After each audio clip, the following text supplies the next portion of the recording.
Ethan. I co-directed World War III with George. I was also a writer on it and one of the 2 editors. So this was one of my first big projects with VTV, and probably it's my favorite so far, but I'm excited to see what we're going to do next. Awesome. And I'm George Tracy. Wrote the show, co-directed with Ethan, and that's what I'm also in the show. I play the history teacher, narrator kind of figure. I'm gonna say real quick to the TikTok audience one more time, folks. Go over to YouTube. Go to Vacation Television on YouTube. You can go to my bio on my account and find Vacation Television. If you go on YouTube, that's where you can interact with us, ask us questions, that sort of thing. We're talking about the TV that we make here. We make independent television. It's awesome. So to the folks on YouTube who can interact with us, it's so nice to be seeing you. So many thank yous for being here. Eli, who is going to be running the live stream here, he's going to be asking us your questions. So we will start answering them as soon as he throws a couple at us. We're probably going to give it a few more minutes here, just to let some more people kind of funnel in. Oh, what's up? You got something awesome already? Everyone in the chat, I'll be reading the chat for these guys so I can kind of filter a little bit. But say hey. Good to see you. I see a lot of familiar faces in the chat already. We're gonna wait probably a little bit longer so people can join in, and then we'll get to some questions. What cool stuff? Several people are saying how you guys killed all their favorite characters. Yeah, we did that. You guys we are. It was all done with malice. Yeah, Ethan got really mad at everyone, at the whole world. I wanted them to all have like a pillow fight, and for girls just want to have fun to play. And I for all the feathers to go everywhere, and they can all giggle, and they were going to be in their pajamas and stuff, and we were just going to fade out from there and sort of let you imply what the end was. But Ethan he grabbed me by the throat and like lifted me up in the air, and he said, "No, we're killing them all." And when somebody's grabbing you and holding you up in the air, what are you going to do? You're not going to kill them all? I mean, the one thing I've learned from fan television is they love it when you kill off a main character, and it's shocking. True. So what's more shocking than killing all of them? That's a good point. It's like if you made every character on The Walking Dead Glenn and then killed them all, which I think is clever. I think people want that. Mm-hmm. No, but in all seriousness, and I don't know if I guess this is kind of a question, in a sense. I feel a need to explain myself with this one. Maybe I shouldn't. But I don't know. I think like we had a conversation about letting at least like one of them live. Yeah, I think that was the direction I was kind of pulling towards when we were writing the last episode. We had a I remember one of the options we had. I think you brought up the idea first of letting Pavel live, and I know that would have made you guys too happy. So I felt like that. I felt like that just didn't work because like. The show is meant to be talking about it's alternate history and we're having fun and we've got a little bit of a fantastical element to it, but like ultimately we do still want it to reflect our real world, and the soldiers using their contact with John F. Kennedy to hijack the nation's airwaves and send a political message out to the American public. Like that kind of thing, like real journalists in real life have been... People get murdered by the CIA. And so, like, we didn't explicitly say that's what's going on in that last episode, but, like, we shouldn't pretend as if our intelligence agencies aren't, like, aren't the ones in control, because they are. And... I wanted the end to reflect that sort of bleak reality, but that's why we have that last moment with the teacher character, which is meant to provide a little bit of hope despite being in a bleak situation. I think one of the things about it that was really kind of interesting and exciting when we were writing it, especially from your perspective, because most of it came from your brain, was how you kind of go back and forth between being very cynical and kind of being more optimistic about humanity. It's kind of interesting, kind of that play there, and I think that balances really well in the show. Watching it back, because it is so bleak, but like also so funny. Like spending so much time with those characters in the editing booth. I still like just have a great affinity for them. Yeah, I think it comes through. Yeah, and I think a lot of that is just I don't know. I think there's something interesting to the formula of having a setting or a situation that is all right. I see the setting of a bleak reality and then inserting hope through the characters and their dialogue and their development and stuff. I find that to be like the most reflective option of our real world, if that makes sense. Because our real world is a dark and messed up place, and there are very dangerous and malicious things that do want to hurt people and are making very selfish and greedy and again dangerous decisions. And the only hope in that is the hope that we create. And so it just made sense for that to be kind of reflected in the formula of the show. Even like I like to think that that's one of the main things we succeeded in with the show is the tone, and how humor works within the show. Like the jack off scene is always going to be near and dear to my heart.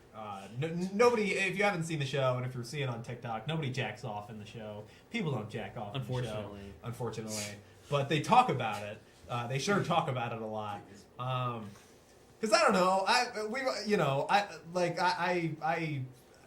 grew up going to like boys' sleepovers and stuff like that, and people talk about weird shit and get way too personal or Your experiences are different from mine. I guess so. That could be. My friends talk. My friends talked about jacking off, and so I figured, all right, that's a universal experience that everybody wants to hear about and learn about. I don't know. Is it? All right, we have I started asking some. I started having them send in questions. Yeah. So what do we got? We'll start first from Grass. Who were your favorite characters? Ethan, you want to go first? Sure. This is kind of an easy one for me, and I think a part of this is because of the editing process, but it's Teddy. Or Teddy as Norman Evers. Yeah. There are so many specific lines, like Norman lines, that like go through my head like every single day. Or like I'll hear a part of a line that he says, and it'll immediately read out in Norman's voice, and it's so funny. Like going back and watching that footage, even though I've seen it a million times, it still makes me laugh so much. But at the same time, I always found the sadness in that character really moving, and I think all the characters, but for me specifically, that balance of like cynicism and humanity is really well achieved. And I really love Norman. Yeah, no, he does. Yeah, Norman. The show couldn't happen without Norman, and especially the tone of the show wouldn't work without Norman and his constant like a lot of the path for a lot of the characters of the show is them becoming friends, and like that doesn't happen without Norman forcing it to happen, and him constantly making an effort to like make friends because that's just in his nature. I'm gonna have to give sort of a non-answer to this question because I can't pick, and I'm just gonna tell you like what my favorite thing about each character is, and so I'm so sorry in advance. But Ethan nailed Norman. Yeah, I can't speak to it better than that. It really is. He is so important tonally. Kanov is the character that I always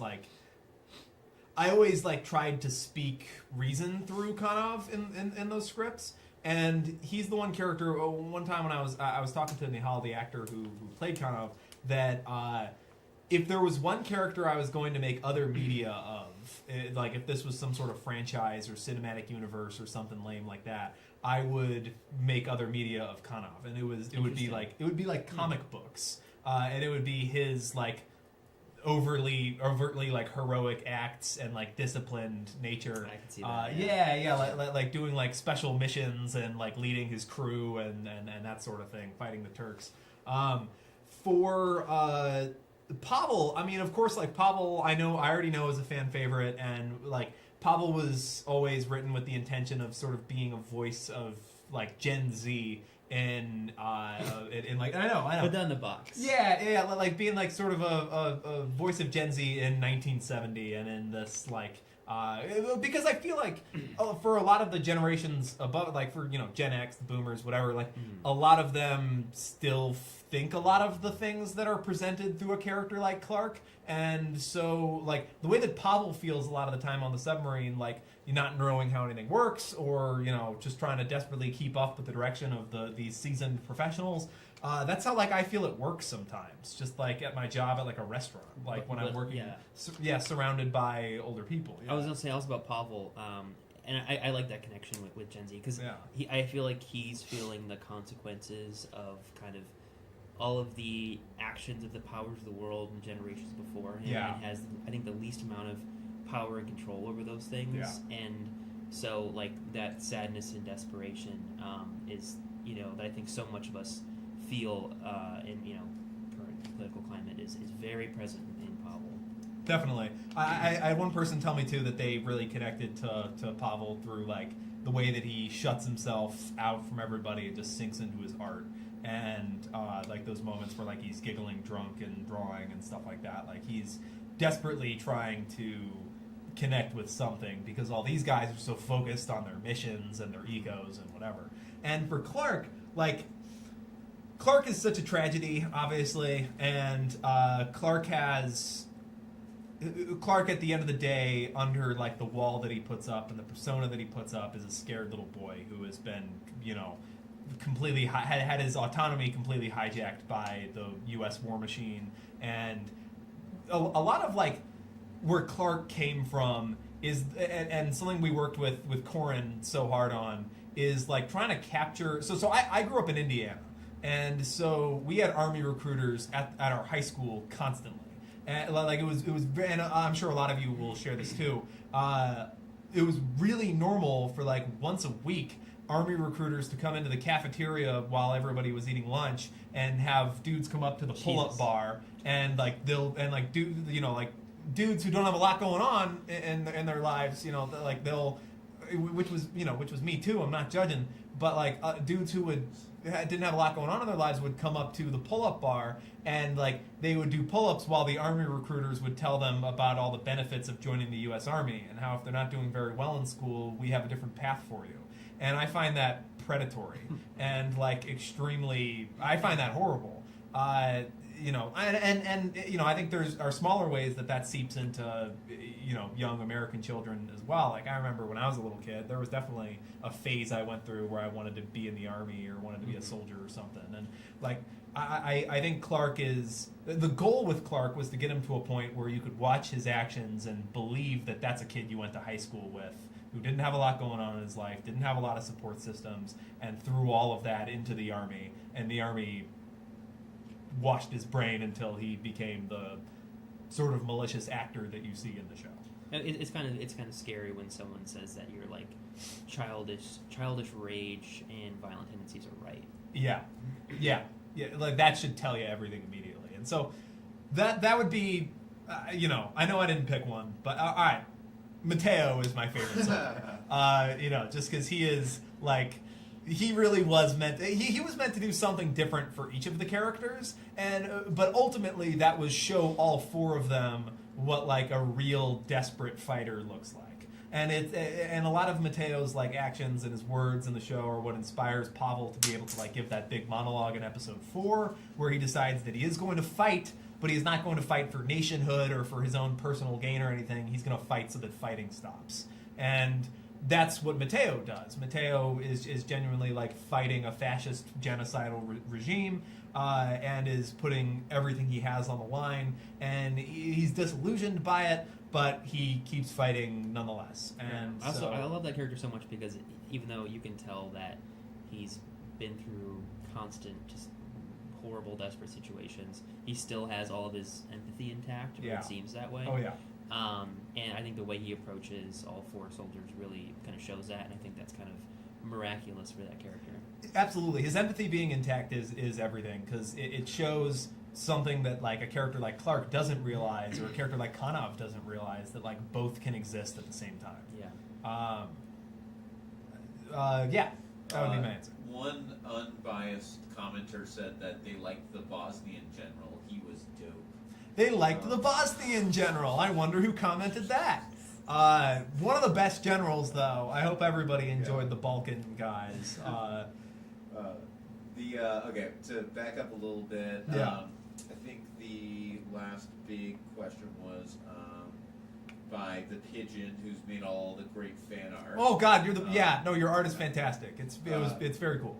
Well, this is a similar question about the characters. How did y'all go about writing each of the characters? Any inspiration for any of them? I also saw someone commented this on the TikTok that kind of like adds to this question of were there any characters cut? Were there any characters that like were necessitated to exist? I think Mateo is an interesting kind of dynamic there. I think kind of the writing process of like I think people are interested on like, this is such a character-driven story. Yeah.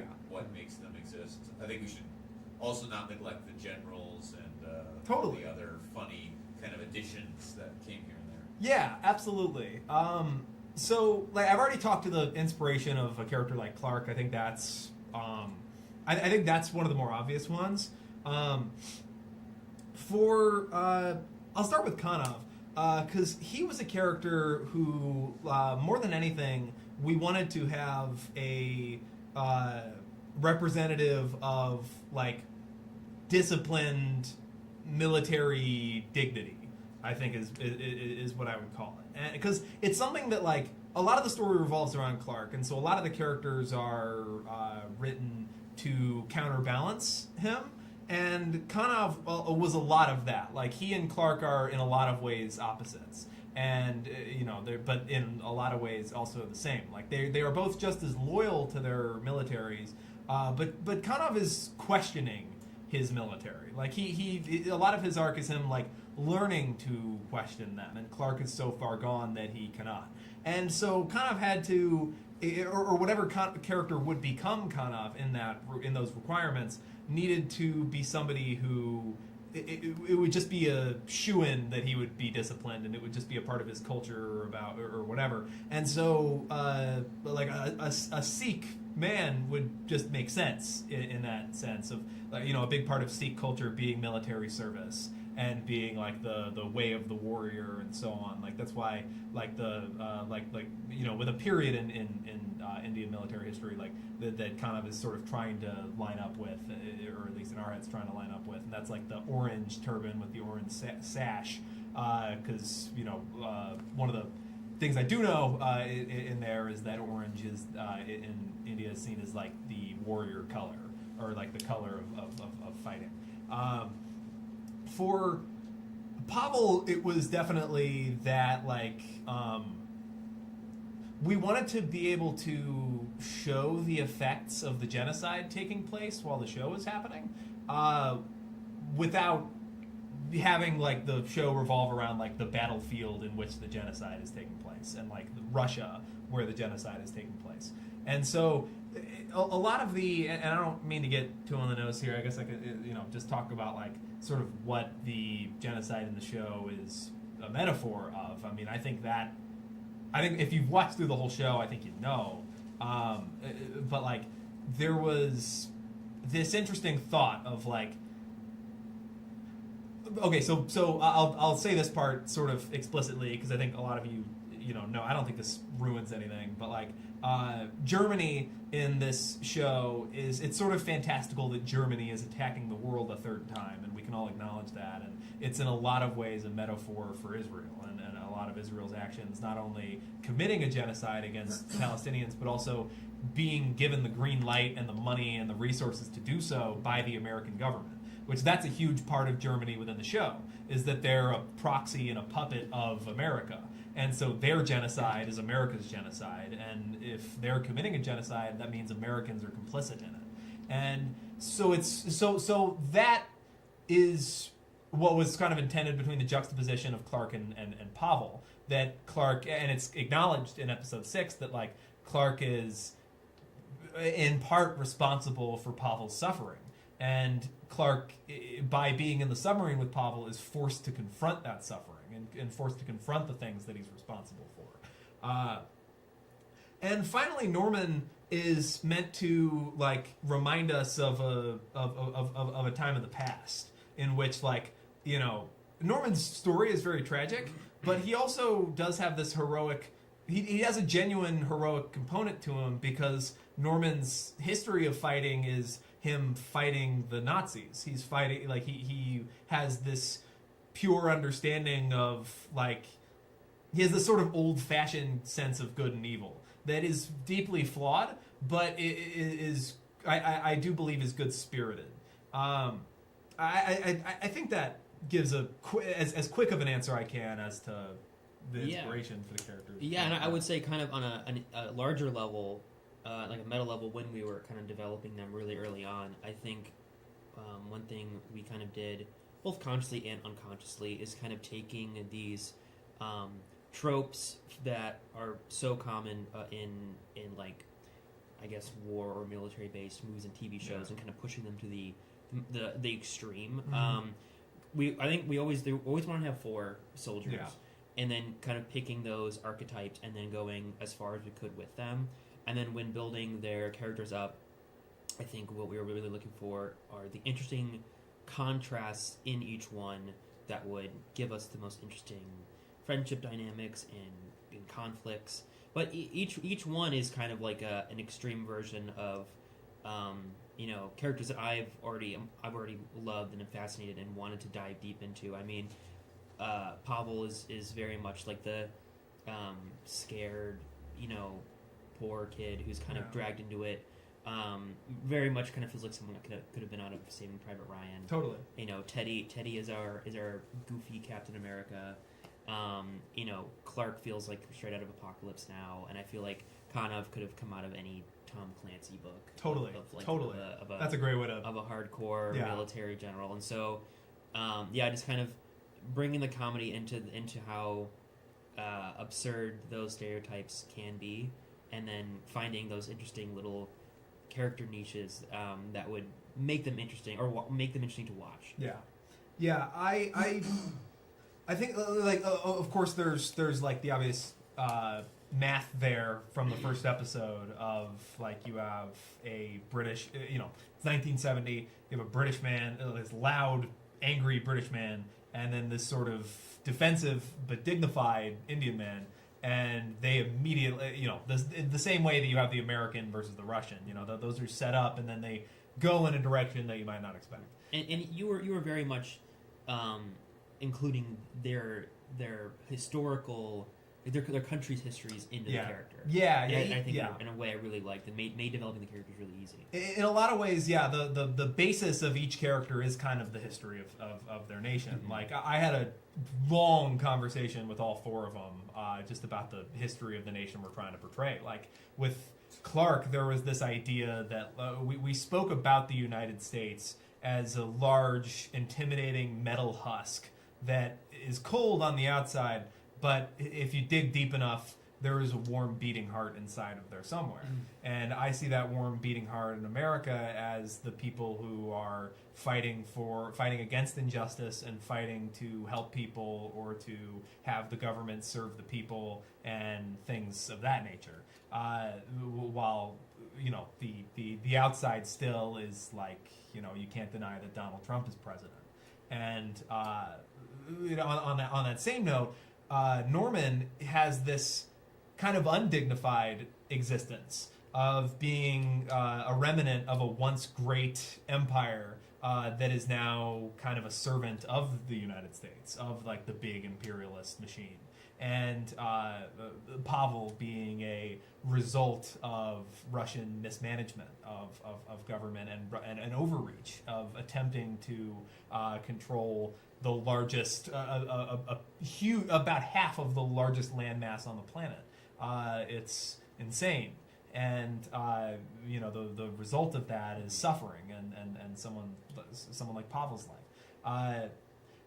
and finally, kind of representing this dream of a unified India, something that I know somebody had a question about what different countries look like, and I'm sure we'll get to that later. But one that speaks to Kanav's character is that a huge piece of Indian history is the partition. When the British left India, they partitioned the country between Hindus and Muslims. And within the world of World War III, Britain was in such a sorry state by the end of the Second World War that they didn't have the authority or the chance to enact the partition. So the India that Kanav comes from is this nationalist, massive India that is sort of only dreamed of now by like I don't know if you'd call it like a political right in India today. Maybe you would, but like Modi's party. In India, like that's this real Indian nationalism. Like I had a conversation with an Indian man while we were working on this. He helped out a lot with just the history and getting a sense of the culture while we were making the show. And when I showed him the map of the world that included Pakistan and Bangladesh into India, his first reaction was like, "That's that right there. That's what we need." That is like that is what we were denied. That is what, and I when I heard that I sort of then ran with it, and so they're definitely all sort of representative of their nations. To speak on characters that weren't included, there are a couple actually. I remember in an earlier draft of the show, instead of having a example of hope and championing of good ideas and so on, like that we found in Mateo, the crew was going to have captured a German soldier. That was one of the ideas that we had, and the idea was that that German soldier would like be on with the crew the whole time, and in a very different way challenge all the ideas of the different crew members aboard and make them inevitably sort of come together in the way that we still see in the show. As for the generals, I think I can speak on a little bit. I can have a take on that. Please, yeah. Yeah, I think one of the things that I loved about the generals is they all kind of have this. They all kind of can convey the different ways that like evil and like the machinations of power that allow evil are so kind of banal and stupid. Yeah, I find that like so interesting.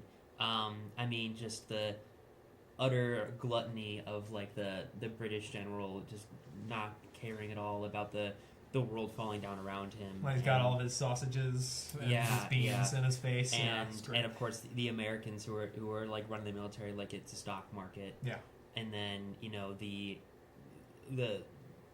Indian general who's trying to basically prove his country's dignity and worth exactly in the world power, and is kind of willing to do any stupid thing to kind of show that worth. And then the like utter kind of despair and apathy of like the Russian general. I think it kind of represents what like the worst part of what each character would be. Absolutely, and I don't know if this is completely conveyed. I always have hoped that it is. In the Russian general, there was this idea. So there was always this idea with Pavel, not only that like he's just some kid, but also there's this conversation of each soldier being the top soldier of their nation. And we find out in that conversation between Pavel and his general how sorry of a state the Russian army is in. Yeah. And I remember in an earlier draft I had planned. We decided to dial back on it because we wanted the audience to be able to sort of work through this on their own. Of the teacher figure kind of explaining more explicitly how desperate the Russians are and how their military is sort of disjointed and has fallen apart. And I think that the Russian general is able to convey that not only is his platoon that he's in charge of is completely screwed, but also like Pavel's he was just a kid in a platoon who picked the shortest stick. Like when the order of find your top soldier was given to the Russian army, the Russians just sort of passed the order down until some commander had to be like, all right, boys, we got to send one of you off on a horse through Siberia to go and take care of this thing. So, choose amongst yourselves. And I think one thing that kind of like speaks to me about the character so much too is kind of like, first of all, you have the absurd task of picking the top soldier. Like what does that mean, right? And so each character except for Pavel has kind of weaseled and kind of manipulated the system so that they could be on that boat, and like the reasons for like why each of them would choose to be there, I think says more about their character than almost anything else. And so I think that was a great kind of starting point as well. Totally. No, that's a very good point. I feel like we've been on this one for a minute. Any other questions? Yeah, we got a bunch. Oh, please. But so going through, well, one, I want to give a shout out to all the Iowans that sounded off in the chat. Oh, Iowa! Thank you, Iowa. Clark is from Nebraska, and that's not Iowa, but they're sort of in that same area there. Kind of in America. They're in America, and isn't that something? I really like to. I'm gonna pick. There's a few other questions. So if you think I skipped yours, I didn't. I'm kind of scrolling around. I like this one from Echo. Kind of talking a lot first about like the background of Lord of the Flies and how it's important to speak to the psyche and perspective of the boys with or how the war background of Lord of the Flies, because war is such a powerful motivator, etc., etc. So, their ultimate question there was was there specific media that inspired this show in general? What were like maybe some comps that were important to, and also I think it's important like to kind of discuss their like the layers of the roles here of like that in a writer's room versus the director versus Absolutely. the director's chair versus the editing booth. Yeah, I think we'll go writing then editing. Mm-hmm.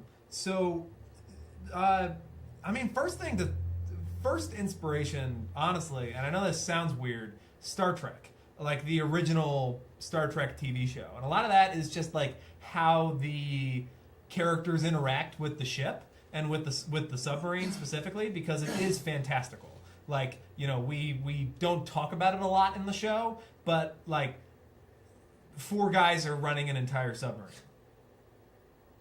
So the submarine would have to be like this experimental, crazy thing that's been built by the U.S. Army, and this is why we have like the screen that the different characters were able to interact with JFK and with their own generals and that sort of thing. And on Star Trek 2, there is like this want for power between the different characters, and there is this these arguments about like, oh, of course they have like a more specific hierarchy that's laid out from the beginning with Starfleet has their own procedures, but like even the dynamic between Clark and Kanov is very Kirk and Spock, and has a very like the bravado guy who's sort of always being undermined by the guy who knows what he's talking about, and that would be one. I definitely think MASH has a degree of inspiration here, but more tonally than anything.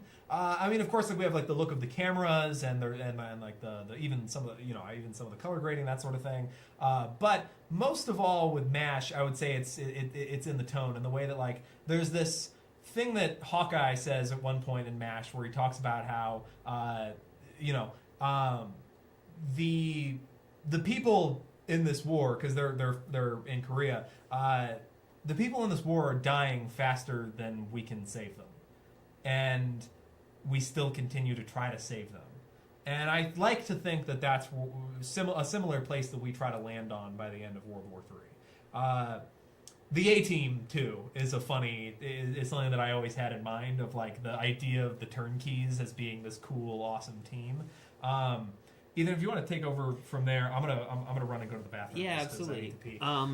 There were a few big things for me. Writing wise, one of the big inspirations for me was actually a graphic novel series called The Power Fantasy by Kieran Gillen, which is kind of about these 6 characters who are all considered superpowers. There, instead of the superpowers in the world being the nuclear powers, the countries that have nuclear capabilities, it's 6 people that basically each in their own way have the capacity to destroy the world, and like how kind of they have to play this delicate balance in like how to kind of maintain amicability despite all their differing political beliefs and desires for what the world should look like.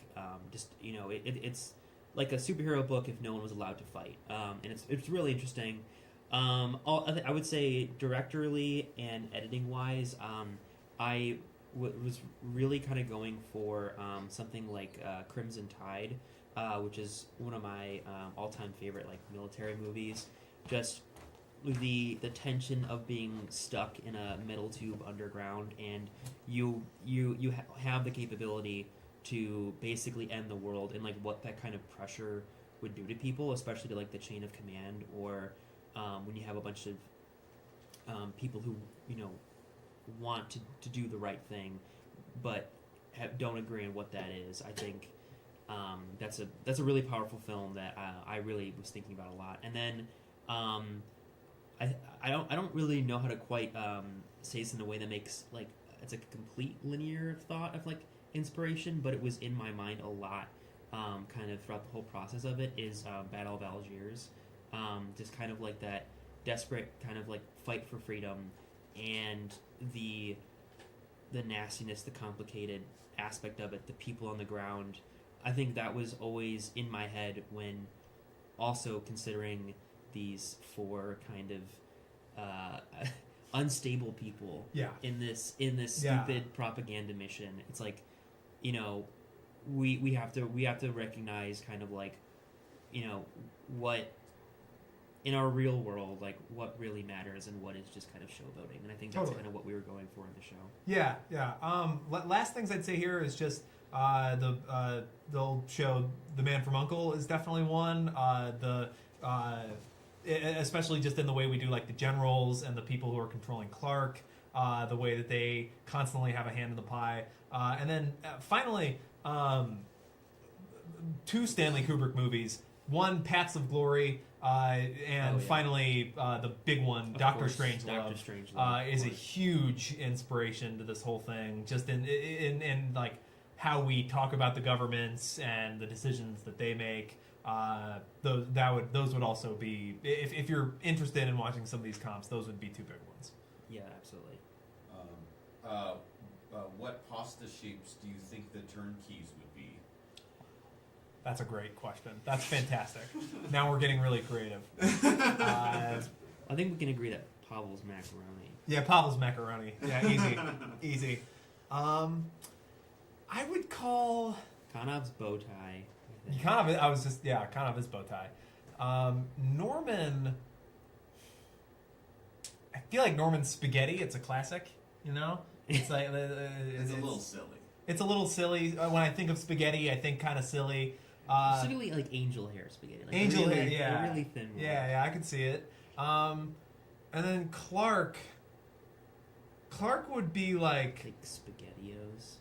I'm thinking that's fantastic. I was almost thinking like, what's a deceptive pasta? Lasagna. I feel like lasagna is too good, though. I don't want to give Clark lasagna. We'll give Matteo lasagna. Maybe it's like tortellini, because sometimes tortellini can be bad. Yeah, I don't always love tortellini. Yeah, but like there's a rich story in there. Somebody had to prep that tortellini. So sure, yeah. Clark's tortellini. Okay, this one's okay. Then some people are really responding to all the recommendations. They really like all awesome all the stuff. Awesome. Marley Hale asked, "How did you decide casting?" Yeah, great question. So it's different for each one, and the way that we have more of a casting process at this point. For our show, we casted World War III a year and a half ago, and the writing process took a long time, and we didn't have all the resources we have now. When we were first planning World War III, we did not have the studio. Like, Ethan and I are sitting right now where we shot World War III. Like, this was the submarine. And back then, it was easier to, like, all right, well, we have the group of actors that we make things with, so let's cast them as the characters. So like Pavel was always intended to be Gio Wavina, and he from the beginning, I knew he would be able to pull off like the physical aspect of Pavel, like the way that for those first few episodes he barely has any lines, and a lot of but you still get his character. Absolutely. Because Gio is so able to pull off like all of those. He's so expressive. He's so expressive, and also at the same time he's such a great actor that he could like be able to punch those big monologues later and really be able to deliver all the emotion and the tragedy that's necessary for those experiences that Pavel's sharing. And so it was really just, Gio has been working with us since the conception of Vacation Television, and so it just made sense to, challenge him with a big role like this, and he rose to the challenge. Teddy was, Teddy comes from a separate group of filmmakers who were or are still referring to themselves as Splaticus Maximus. And they made a miniseries with us called Sanctum Love, and I believe you can find that on their website, which should just be Splaticus Maximus, or their Instagram.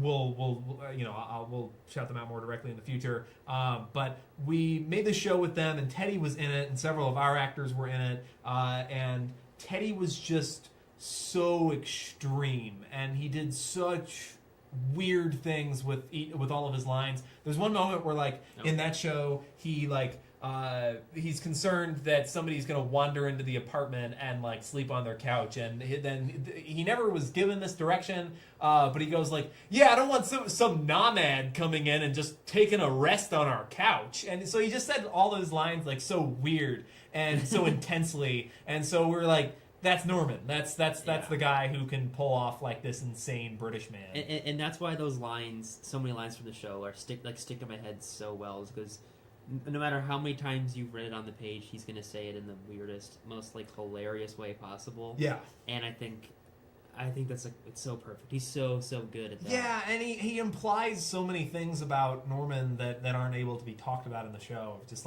how much this guy loves life, and how much this guy tries so hard despite being handed so many tragedies. He likes being a clown. He likes being a clown, and it's a way of coping with things. One thing that I talked about with Teddy while we were working is Teddy, like Norman, has the capacity to walk into a room full of sad people and make them not feel that way anymore. And that's just made sense to have him as Norman.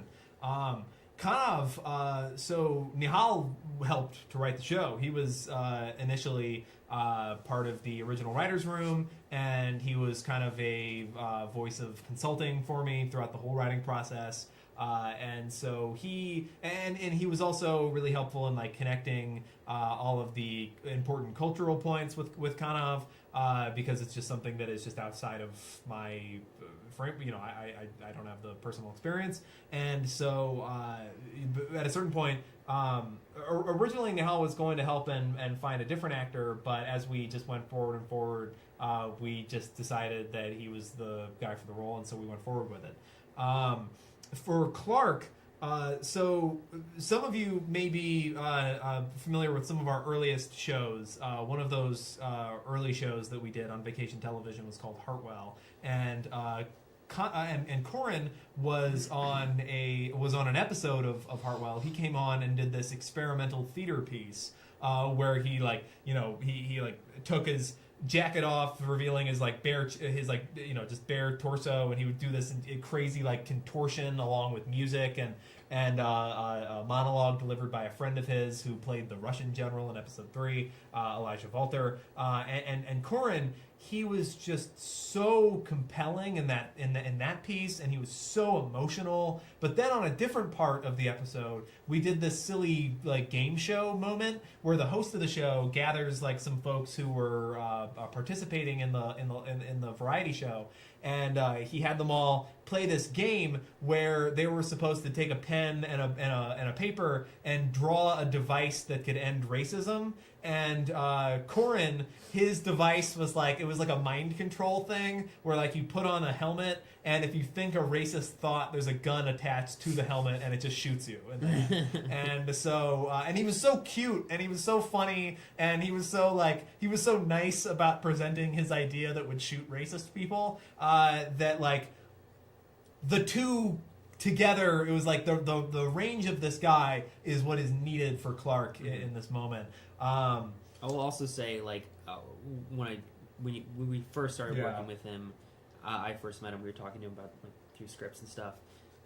His like intensity and like professionalism, I knew was like perfect for that character. He can be so funny and so scary intense, and he can go back and forth so quickly, and it matched exactly kind of what we needed for Clark, because Clark is such a mess of a person inside, and goes from one emotional extreme to the other. And I don't know if any other actor that I've ever worked with could achieve that like he does. Yeah, no, and to anybody wondering with Corin, he is the sweetest guy in the world. Like he is so in touch with his feelings and so capable of expressing them and communicating them.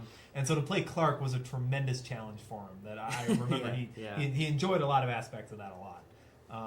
Okay, great. We got a few.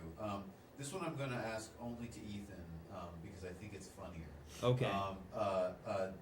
Do you have any headcanons of the characters, little things that y'all couldn't show or get into?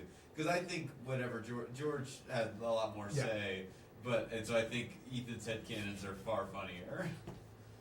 Oh man, I like to think that Matteo is like a musician in like an Italian restaurant, but like a really cheap kind of cheesy one. Like sing opera songs in the dining room. I always I feel like that would be the case. And I'm trying to think some other ones. You don't think the film career works out? No. But I think he likes being a showman. I feel like he could eventually do like a little show in Vegas. Or I like that. I like that a lot. I feel that. And I mean, Teddy has I mean, this is barely headcanon. This is basically just canon. But a very, very bisexual man has definitely had some intense relationships with other men. I even think bisexual just begins to scratch the surface of Norman. Yeah, Norman's got some really interesting stuff. But I think I think that no one has hurt Norman's heart more than I think there's like one guy out there. Oh, I think there's one guy out there. Do you think it's Bogey Nelson? It could be Bogey Nelson, but I think it was very early in his career, and it torpedoed him into his clowniness. That makes sense. Wait, can I give one Norman one real quick? That Teddy actually, it was more of a so on set, Teddy and I would joke about Bogey Nelson because the original line was if you may remember in episode 2, Norman goes, yes, I once fought off a dozen Jerrys with nothing but a swiped NP and my good mate Bogey Nelson. It's a damn shame what happened to his head. And the original name was My Good Mate Fitz Dillon. But Teddy was doing a comedy show like that week or something, and he kept doing this crowd work bit where he would look at a random audience member and go like, "Oh, look at this Bogey Nelson over here. A guy looks just like Bogey Nelson," and that's a made up guy that he made up. And so I told him like, "Yeah, just say Bogey Nelson instead." And we had this idea that what happened to his head was that the Germans stuffed a grenade in his skull. And so, like, so if you met Bogey Nelson now, who in 1970 is still alive, he like has a grenade like protruding from his skull, and so when Norman goes to meet him in his apartment or whatever, he's like, "Yes, I wouldn't be coming in, Bogey, but I'll just stand about 10 feet away, because at any time Bogey Nelson's head grenade could explode." I'm sorry, I also have this thought that if Conov had lived and gone home, that he actually would have developed a very healthy and loving relationship with his wife. I completely agree. That's fantastic. And I think he would have grown a lot as a person and become a more well-rounded person if he had lived. Absolutely. No, because there's a moment like they all have different looks on their faces at that very ending moment. But I almost think Kanov's is one of the most compelling as he like stands there and you see him like look off in the distance for a second. And you see him after he's spent all this energy like protecting everyone else. He now has a moment in those last few seconds where he realizes that everything's over. No, that's fantastic. Yeah. Okay. This one, I like this one. This one's what were some specific favorite lines, scenes to write, or see actually acted out? Which I think those are kind of different answers. But I honestly think the acted out's more interesting. So I'd rather let's just address that. Yeah. I don't know, do you have any immediately? Oh, I need to think for a second. I would say, Hitting every hole that was hungry was incredible on page and even better in person. Absolutely. Yeah, So really all of those, like, big, crazy Norman ones, like all of his... Honestly, okay, the one I was the most excited for, I have to choose between two, and they're both in the same episode. Mm-hmm. There's Pavel's monologue, obviously. There was, like, the... writing of it was very tough and took a lot of consulting and a lot of help. And then the shooting of it, like we knew Gio had it, but like watching him actually go for it in the several takes that we got was just amazing. Like it was really cool. On that same episode though, the jack off scene had to have been the one I was the most excited for because it was the one that we needed to earn with those other episodes, and like you need to get to know these characters and care about them and their tragedies before they start talking about what they jack off to. And like and I knew it would be such a weird, awkward moment for the actors, and like they all just enjoyed doing it so much. Yeah, that would probably be my answer because it was just like it was a bunch of boys at the sleepover, just like do it, they're in the, yeah. I think one thing I was really excited to see how it was going to work from page to actual screen was all of the generals, all the Balkans. Having all the Balkans on set at once was so wild. There was like so many moving parts, and trying to like block that out was really tough, but a really fun challenge, and like just an absolute blast. I was like laughing so hard the entire time because everyone was just going for it so hard. I remember on set too at one point I was mostly just using like our different set pieces and our costumes we had for other shows like Max Burger Tonight or Vote or Veto or something, and I was just using those to like clothe the Balkan guys and get their outfits down. And I remember at one point they all walk in, they're all in the green room, I'm kind of dressing them, and Ethan walks in and he's just like, oh my God, you guys look like a hit squad. Yeah. And it was such a fun, crazy chaos thing to do. And I think one of my favorite moments in all of filming it was when Lars turns around with the two bottles. Oh yeah. And hey. Yeah. That's it's one of the best moments of the whole show. It's so good. Yeah. I'm gonna kind of like combine all these so we can just rattle them off real quick. A lot of people after the pasta had a bunch of like what are each of the characters' things. Yeah. So I'll list them here.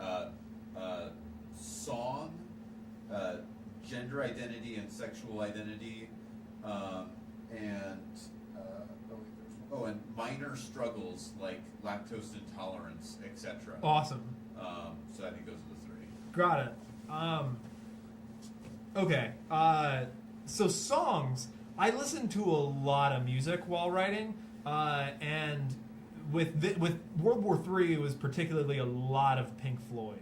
And so maybe these won't all be Pink Floyd songs. Clark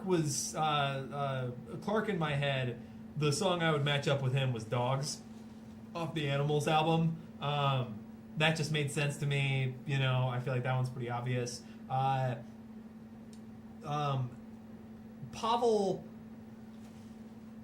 Pavel, of course, was the 1812 Overture by Tchaikovsky, because it had this like.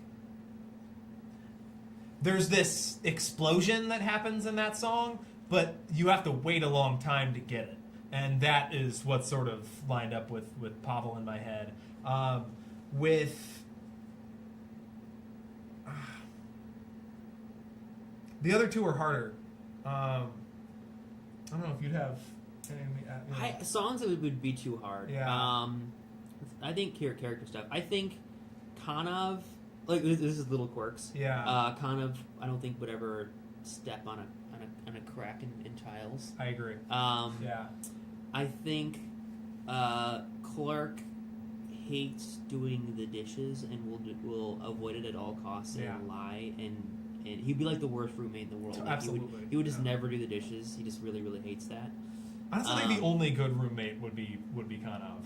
Like I think Norman. There are some things you could forgive. Like I think he would be generally clean, but you have to like compromise that with like you're also suffering from some other things if you're living with Norman. Mm-hmm. I think Norman is like ambidextrous and like does like things wrong with his hand. Like he does the wrong thing with the wrong hand. I don't know how to explain that exactly. No, I know what you mean. Yeah, it's like they shouldn't look like that when you're doing that. Yeah. I feel like that would be a thing that Norman would have. I don't know about Pavel. Yeah, Pavel, little quirks. He definitely hates a crowd. He definitely like would not find himself at home at like a concert or something like that. I think it's obvious through like the drawings and stuff that he's kind of a shut-in and is made that much more tragic by his circumstances. Sexual orientation and gender identity. Clark is an interesting one because he is such a product of his environment and the people around him and his family and so on and so forth. And I think there's a level to Clark that if he had been given the chance would take a lot of risks in like finding out who he is and trying to explore his sexual identity. Like I think that if Clark was born into like Gen Z, I think he would at least be using like they them pronouns and be experimenting with like his femininity. And I think that's a big thing that Corn and I talked about was just like that Clark is somebody who so desperately wants to let loose and so desperately wants to like know who he is but is too afraid to. Pavel I think is a simple he him. I think Pavel is I think that Pavel is straight. I mean I think it's hard to say. He's so young. And has given even less of a chance to kind of figure out who he is and what he wants from life. We do say in the show that he has a girlfriend. We imply something else about that situation. Norman's so unbelievably experimental and like I think I think definitely he him, but yeah, definitely he him. He'd try anything. Yeah, it is like if anybody's familiar with the Dean from Community, I think that is honestly similar to Norman. Yeah. I think Norman would try anything, would do anything. I think the more exotic, the better. I don't think he cares specifically. He just wants an experience. But the thing that's necessary in not only the time period, the thing that you have to pair with that with Norman, and it's even joked about, but said explicitly in the Jackoff scene, is that Norman would feel like the equal amount that he would experiment is the equal amount that he would feel guilty about that experimentation. Yeah. Just because of like the things that have been drilled into his brain by like being a part of the British Navy in like the 50s and like that's the tough. gayest thing you can do. That's the gayest thing you can do. But also his society around him is very prudent and so on. And finally, Kanov. Well, sorry. Before you go to Kanov. Yeah. We have Lars on the line. Oh, Lars should. Yeah, Lars had some hard opinions about gender identity and sexual orientation. Lars between the feels World War you're III misrepresenting. Yeah, please. Let me convey whatever you say here, Lars. Please. Basically, Wait, is that on speaker? Yeah, it's on speaker. I'll I think it simplifies it, but too much. Paul, at his core, is somebody who he's an artist, he's a free spirit, he gets lost in his art in such a way that I think that, like, he is not so attached to these things, Like, there are a lot of things about him that are, I think, similar to Clark in a way where, like, he maybe didn't get the opportunity to explore certain things in the way that he would like to, but I think that his soul is something that transcends gender, and I think that he would feel that if given the opportunity, and maybe be non-binary. Shit. I mean, yeah, I agree, but I want to say that I think one thing I love about Pavel so much is that he brings like the sensitive softness of masculinity to the That's performance so much. Yeah. It could be either way. That's separate from Pavel being non-binary. I think that a lot of the time, allowing yourself to be free in gender expression actually allows you to embrace your masculinity or your femininity in a way that you couldn't if you simply found yourself sticking to one firm side. Interesting. Non-binary doesn't necessarily mean like directly in the middle. I think that Pavel is just not as simple as that. Yeah, no, Lars is spitting. Yeah, that's no. I think you both. I think you both raise a really good point. Because like the main thing to remember with Pavel is that he's a kid, and that like He hasn't figured anything out. he hasn't figured anything out. Yeah, and I think Lars, you put it well, in that like the caring and empathetic soul that is there is one that does take a lot of aspects of masculinity and femininity, and is able to not even, like you're saying, not really think in that binary.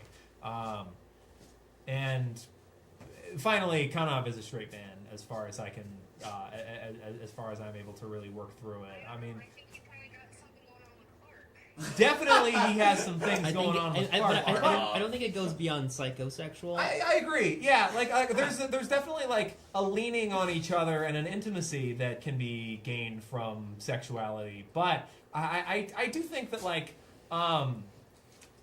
the because again, I say that to say that like I'm not saying that that sexuality isn't part of this, but like Conov and Clark's dynamic that they get to is very like there's a scene in the book and the movie of the Fellowship of the Ring, in which Boromir and Aragorn really go at it throughout the whole. I'm going to be honest. I'm surprised we made it this far without a Lord of the Rings reference. Honestly, no, you're right. You're right. Lord of the Rings is a huge inspiration for a lot of the themes and of the show.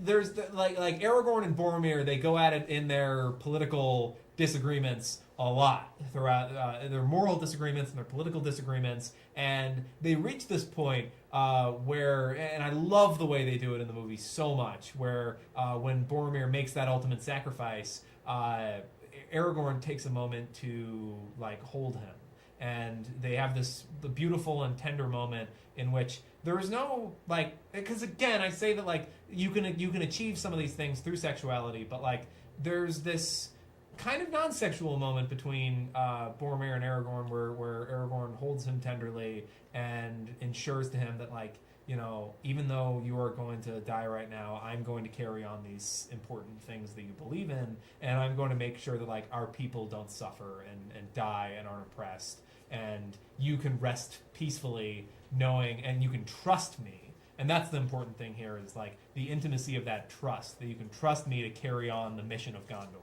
which is really the mission of humanity at the end of the day.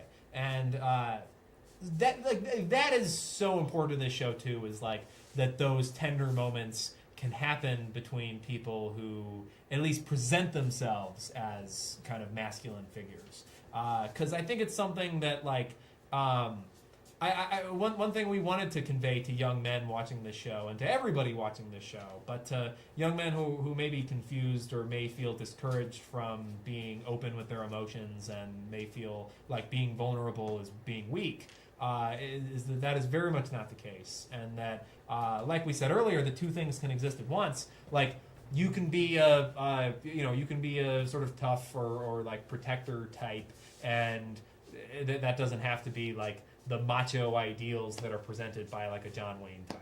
I don't know, Lars, if you had something to more speak on that. I'm being tested by TikTok right now. They want to shut me down, and they want to send me to jail. I do kind of want to say that I think that like that non-sexual intimacy is part of the reason that I fight so hard for the idea that those two characters could have some kind of chemistry. Because I also in many ways think of Kanav as maybe being asexual, Clark as maybe being a trans woman. And so that I think that their bond does go beyond gender, it does go beyond sexuality, it does go beyond just sex in terms of that relationship. That I do think that like the two of them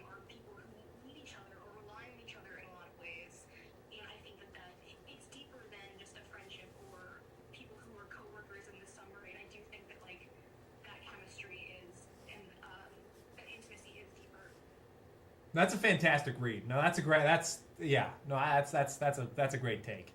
I don't know. I think that covers all our bases with this question. Do we have some more we can? That's my phone. Oh, shit, yeah. I'm very passionate about their LGBTQ. Yeah. No, Lars. Yeah. Lars really helped in the writers' room to bring all of the characters to a deeper level in that way, especially their dynamics between each other. Everyone sound off in the chat. Say bye, Lars, and also Lars is the goat. Bye, Lars Lars. is the goat. Bye. Okay, I have a question I wanted to answer. Please. Someone asked what the favorite, like way back, Elliot asked about favorite behind the scenes moment. Oh, awesome. I'd I'm like like P to- while you answer this. Do you want to? No, I'm good. I'm a behind the scenes guy. You are. So I'll answer it behind the scenes. For audio listeners, I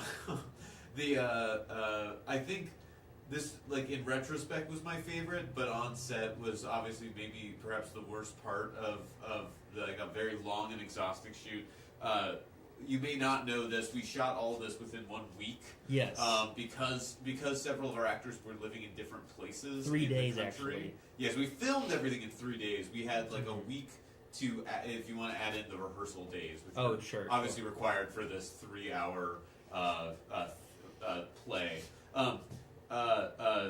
But after during like much exhaustion and like being way behind schedule, there came a time and a day when, if you've watched episode 6, which you should, where they're all getting their keys out from their various places of hiding, and this is one of my favorite parts, even in the script. I remember like trying to help add this kind of idea to the script, because I added like 1 or 2 things to the total part of the show, and that was one where I like the idea it shows a lot of character of where they held their precious item. And as we all know, traditionally in kind of the Russian military, your boots were your life, because they are things you wore down in World War II. And World War I, and without them, and World War III. Without them, you die, just effectively. And so we knew it should come out of this boot. However, for those of you who see that drop that comes out of that boot is basically just like 2 interslices of like the beginning of the shot. But for some reason, we really felt we needed a good shot of the key falling out of the boot, which we could not recreate after the first shot. Yeah. It was maybe 20 fucking minutes of us trying to get this boot shot. It was it was like half. The first half was like he drops it every time, and we laugh every time. Yep. And the second half was like he drops it every time, and every time we're like, all right, he's gonna get it the next time. Yep, and because the key kept getting stuck in the toe of the boot, so you couldn't like time it right. And the best part was when he screamed, "It defies physics! It defies physics! It defies!" Yeah, so there will be a behind the scenes like blooper cut. There's a lot of bloopers from filming that will be released, which will be exciting. Yeah. But that boot scene is great, and I also have to add to my later on we continue the scene obviously in continuity. And Teddy, who plays Norman, who is also, as we've already talked, a real life wise ass. When we get someone else flubs their line, and Teddy's immediate reaction is like, "All right, let's go before the boot, you know, let's start shooting before the boot." And, every stressful moment he was able to alleviate in some small way. Like I think it was both funny and terrifying. As you know, as these days went on, these long days, and we became more and more delirious, and George's like calls to action, it became more deranged. Sleeping less and less. Yeah, that devolving was hilarious, especially going back in editing. We have so many takes just like marked like delirium take. All right, I think going from there we have. Let's see. Okay, this is interesting. I like Echo. I like this one. I think this is a good kind of roundup. A lot of people are going to bed now because it's really late. Yeah. But Echo has one that's. I know this is meant to be us asking questions and you guys answering, but are there things you want to know as far as audience thoughts? Wow. So, do you have any questions? You're throwing it back out like Philly D. So if you want to go Yeah. to Franco, that is. Yeah. Okay. Well, there's the obvious one. The one that I asked everybody while writing and while shooting. Okay. So the first, this started as who's your favorite character, and if you want to just say that in the chat, that's great. That would be funny to see. But the one that what it turned into was I wanted to. This show was always, of course, it's very character driven, and I always wanted to write this for like a perspective fandom that could really engage with these characters, have their like, you know, the character ships and stuff. Like Lars and I constantly joked about Klanov and how deeply we wanted to write in a Clark and Klanov love scene. But like, what I started asking people was which one of them is the cutest boy. And even more specific than that, which one of the four, which one of the soldiers, I should say, would you date? If you know, who do you think is the most dateable? Or which one would you just choose? Not even like who you think is empirically like the best option of a dating candidate, but like which one you like your favorite Beatle because they're the cutest Beatle, that kind of thing. First answer: Little Russian Boy. Yeah, I get it. Yeah. I understand. 110% Clark. That's interesting. Tell me why, please. I would like to know why. That's a bizarre one. Honestly. Yeah. Questions for the audience. No thoughts. Yeah, okay, I see ya. I got a couple, when I was asking people this in person, I got a couple of Clarks, and the reasoning was usually I can fix him. And I get it. I do get it. They literally said that as you They said that. said, yeah. You see, I can fix him. I think Pavel is the cutest, but Clark was the most handsome in my opinion, if that makes sense. That does make sense. I get it. Also, his hair is nice. His hair is nice. Korn Yeah. has wonderful He has beautiful hair. Yeah. Yeah. I definitely date Pavel, though. He was there for a short time, but that boy has my heart. I'm assuming Matteo? you're referring to Matteo. The Italian? Because obviously. Yeah. Matteo's the right answer. He is the right answer. Yeah, that's true. What about, anyone have thoughts about the British general? Oh yeah. Anyone find him especially attractive? I'll stand up for Norman here. Because I did have a few people tell me Norman. No, not Norman. The British general. Oh, I see. Yeah. I mean, I do love his mukbang videos. I love his mukbang in episode 3. Yeah. Gosh. Yeah, I think that's great. I think let me see. I mean, we didn't answer some of the TikTok questions, but we're kind of low on people now. Yeah. I think if we don't have any other questions, I guess last chance here. I know what my final question will be, but if you have any other final World War III, burning questions, go ahead now. We'll try and go quickly with them. Oh. Anything cool? Oh, that's nice. Thank you, Echo, for taking time out of your theater program to be here. Thanks, Echo. That's awesome. I was a thespian in high school. Yeah. Also, I did a. I'd say Norman if he wasn't British is what Lars. Fair. And also censored British, which I always appreciate. British people are mostly people. Oh, well, Elliot says, say thank you for streaming because I'm in the hospital right now and this has really been the highlight of my day. No problem, Awesome. Elliot. Yeah, absolutely. Thank you for being here and shouting out. Yeah, thank you to everyone. Thank you, Grass. Yeah. Thank you so Oh, much. dude, Grass has been theater production. We got a lot of theater. We're kind of all kind of theater adjacent. If you didn't know, one of our kind of big loves of television is that it's especially old television, is a lot of theater with cameras and editing process, which is really fun. Yeah. Take a lot of liberties from, especially if you look at the sets that we built. Take a lot of inspiration from theater sets. Okay, and then an improv guy. Okay, everyone's shouting out about thespians. That's great. Thank you, everyone. I think without seeing any like big World War III related questions, I'll answer a quick one that I got earlier, which Okay. was just where did the costumes come from? Oh, that's good. I thrifted all of them. Yeah. It was just a few Wow. days beforehand. Well, except one item was definitively not. One thrifted. item was definitively not thrifted. That is absolutely right. So Well, most what item most is of the clothes were Gio and I, who plays Pavel. We just went out and we just like pieced together. Like I had a whole like inspo board and stuff that was like what we were going for with each costume. I remember Teddy bought his own pants. But the most expensive, outside of rent, the most expensive piece of World War III was Kanov's turban. And a lot of that was just, we wanted to do it right, so Nihal, he was, he has like Sikh ancestry, but he wasn't raised traditionally Sikh.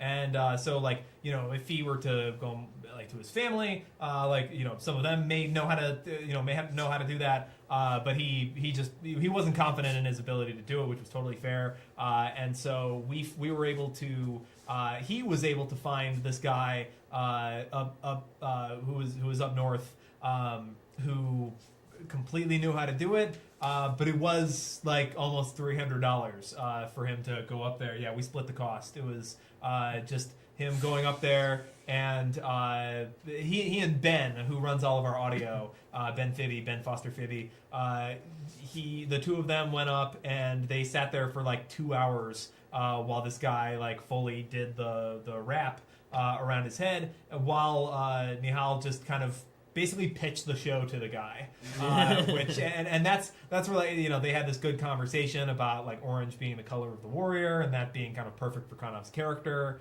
and then we separately like got the sash to match the color as best as we could. And a lot of like the patches and stuff were Olivia, who does a lot of our production design. She, and a lot of you should know Olivia by now. She's the sewing and puppet goat. She was able to find all of these patches, like Norman and Kanov's like military patches at her job. She works at like a big fabric store, and they just have like a bunch of leftover things that we were able to pick from. We get lucky in that sort of way. But that's that question. Okay, great.